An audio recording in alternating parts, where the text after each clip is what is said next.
नमस्कार दोस्तों। आपने एयरफोर्स के मिग 21 का नाम तो सुना ही होगा, जिसे फ्लाइंग कॉफिन कहा जाता है। फ्लाइंग कॉफिन यानी कि उड़ता हुआ ताबूत। कमाल की बात तो यह है कि इस उड़ते ताबूत के कारण पिछले जब से 1960 के दशक में 70 के दशक में आया था तब से 400 क्रैश हुए हैं इसके। 400, इसलिए इसको उड़ता हुआ ताबूत कहा जाता है कि जो इसमें उड़ता है वही फना हो जाता है, खत्म हो जाता है। 200 से ज्यादा हुनरबंद पायलट्स, यंग पायलट्स अपनी जान गंवा चुके हैं इसमें। अब फ्लाइंग कॉफिन को इसको दफन तो हो गया कि मिग 21 को तो विदाई भी हो गई समझो, लेकिन अब सवाल ये पैदा होता है यहां पर कि भाई एक और फ्लाइंग कॉफिन आ गया इंडिया में। अब वो है हेलीकॉप्टर, एडवांस लाइट हेलीकॉप्टर ध्रुव।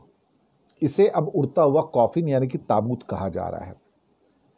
साहब एक के बाद एक, एक के बाद एक, एक के बाद एक इसके क्रैश होते चले जा रहे हैं। एयरफोर्स के पास भी करीब 70 से ऊपर हैं, आर्मी के पास 96 से ऊपर हैं, बाकी नेवी और कोस्ट गार्ड के पास भी हैं बहुत सारे। पहले 2014 में सारा का सारा फ्लीट ग्राउंड हो गया था इंडिया में, जितने बने थे उनको स्टॉप कर दिया गया था, भाई इस लायक नहीं है। इसका प्रोडक्शन अटल बिहारी वाजपेयी जी के समय में शुरू हुआ था 2001 में।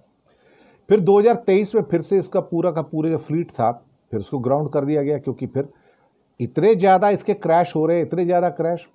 अब तक 23 क्रैश उसके अंदर हो चुके हैं और कितने ही बहुत यंग जवान पायलट्स मारे जा चुके हैं, क्योंकि हेलीकॉप्टर के क्रैश में तो आपको बाहर निकलने का मौका भी नहीं मिलता है। एटलीस्ट जो फ्लाइंग एयरक्राफ्ट होता है वहाँ से सीट बाहर निकल के आ जाती तो उसमें पायलट बच जाता है, लेकिन हेलीकॉप्टर में तो कुछ है नहीं। हालात इतने गंदे हैं कि इंडिया ने इन हेलीकॉप्टर्स को कई छोटे मोटे कंट्रीज को बेचने की कोशिश की।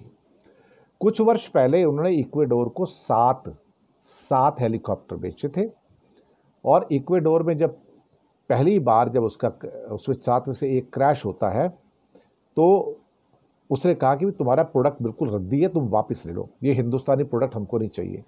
हमने वहाँ जाके उनको कन्विंस करने की कोशिश की, भैया सब कुछ ठीक ठाक है, बुरे इतने नहीं है, लेकिन यहाँ क्रैश होते रहे। अल्टीमेटली इक्वेडोर ने कहा कि चलो हम रखते हैं, देखते हैं।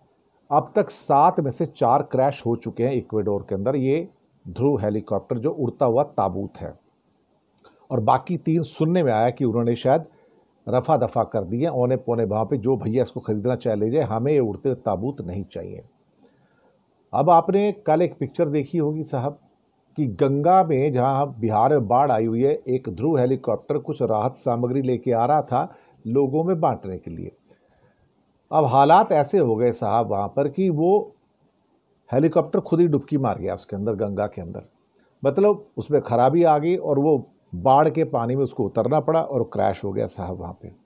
शुक्र है उसके जो अंदर एयरफोर्स के लोग बैठे हुए थे बच गए, उसमें उनकी जान बच गई। ज़्यादा ऊंचाई पे नहीं था हेलीकॉप्टर, मकान से थोड़ी ऊंचाई पे था जहाँ राहत की सामग्री गिर रही थी, तो पता लग रहा है राहत की सामग्री गिराते गिराते खुद भी गिर गया। ये हाल है साहब आपके ध्रुव हेलीकॉप्टर का, उड़ता हुआ कॉफिन, उड़ता हुआ ताबूत। पता नहीं किस किस किस्म के घटिया प्रोडक्ट्स यहाँ बन रहे हैं और वो क्रैश होते रहते हैं। अब मैं क्या कहूँ इसके बारे में। मेरे इंफॉर्मेशन के हिसाब से तो कुल मिला के 23 क्रैश अब तक ध्रुव हेलीकॉप्टर के हो चुके हैं, which is a very high number, very very high number. इसलिए अब इसका नया नाम है जो मिग 21 का था, flying coffin Dhruv advance light helicopter of India. शुक्रिया आपका।